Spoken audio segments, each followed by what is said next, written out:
نبی علیہ الصلوۃ والسلام هم د مور او پلار اهمیت په خپل احادیث مبارکو کې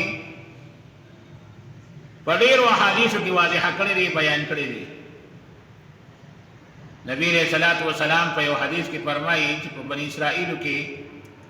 یو ډېر عبادت گزار کسو دا غنوم جوړې دي.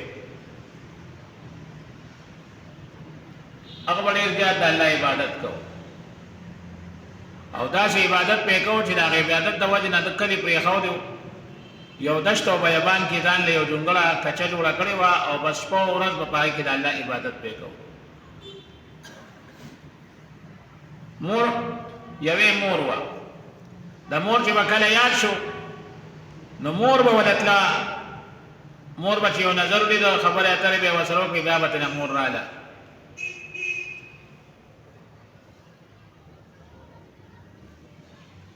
یو ځلې مور لاړه د ده ملاقات له،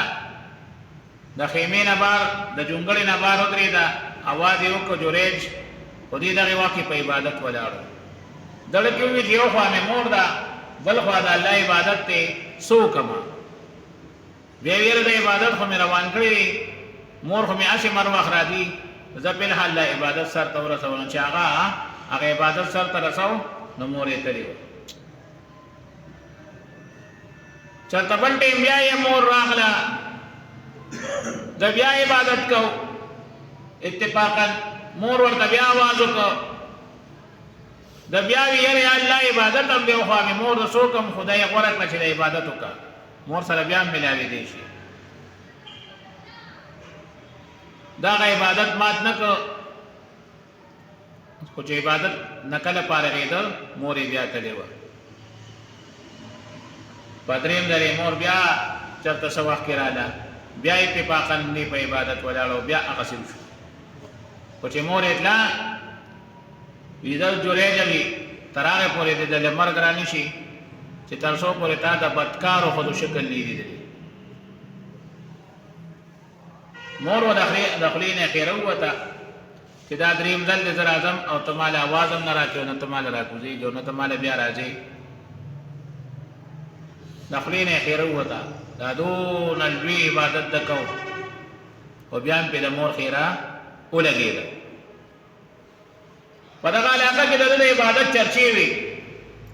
یو بدکاره ښځه وه، هغې خلکو ته وویل د دې سړي د عبادت ډېرې زیاتې چرچې دي، دا خو ځکه د عبادت کوي چې دې د خلکو نه لرې ډېرې خلکو کې داسې یو ځای را یو ځای کړو، دا ښځې مو دې وویل نه د عبادت کسې پسې به ختمه شي. هغې ورته ویل ته څه ویل، خو هغه داسې عبادت گزار دی چې داسې او داسې. ورته یې ویل دا چلنډ دله در کوم زه ورځمه او د ده د عبادت ته نه خرابوم، ټول ورته یې د ورشه خرابې. دا لاړه بانه ورته وکړه یاره د مسافر یم او څوک مې نشته او د اوسېدو مې هم څوک نشته، زه به تا سره دې خیمه کې اوسېږم، ته عبادت کوه، زه به د تا ډسټرب کوم نه، خو بس زه به صرف دلته راځم شپې ده. زه ورته یې راځم، ما ته څه تکلیف نشته. دې ورته یو څو ورځې دا ځان واړو راواړو، خو هغه د الله عبادت ګزارو ولي و، هغه ورته کتلی هم نه، هغه خپل عبادت پې کوو، دا به که به ننوته او که به ووته ده به ورته نه کتل.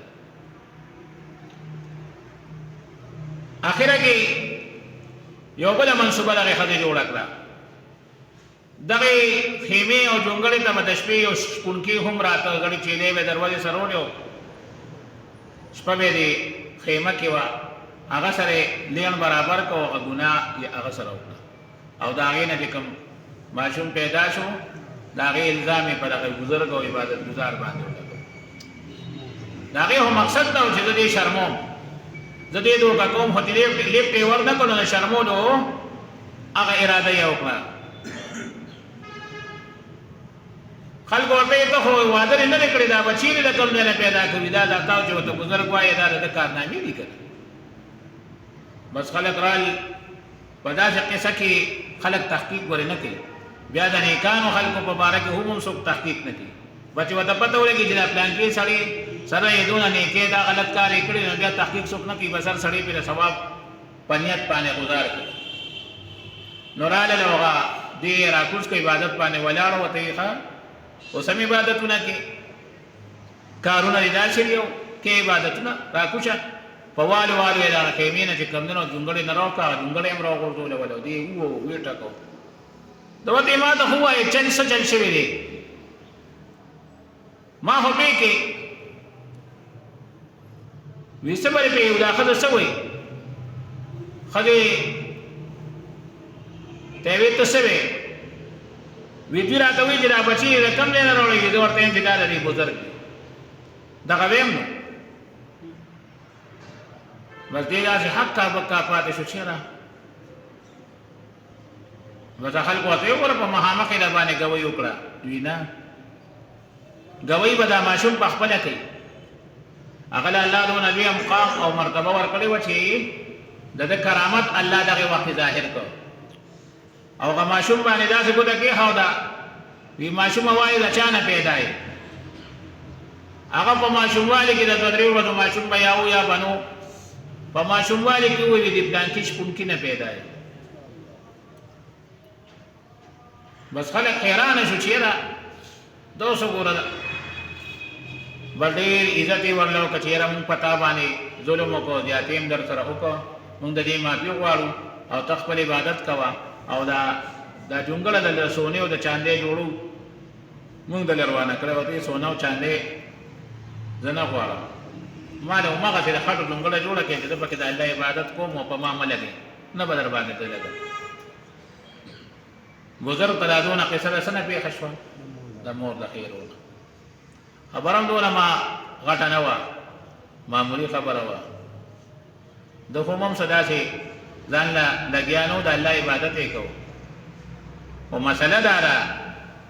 چې مور او پلار دې راشي او درته اواز وکړي او ته په مونځ ولاړې نو جواب به ورکوې مونځ به بیا وکړې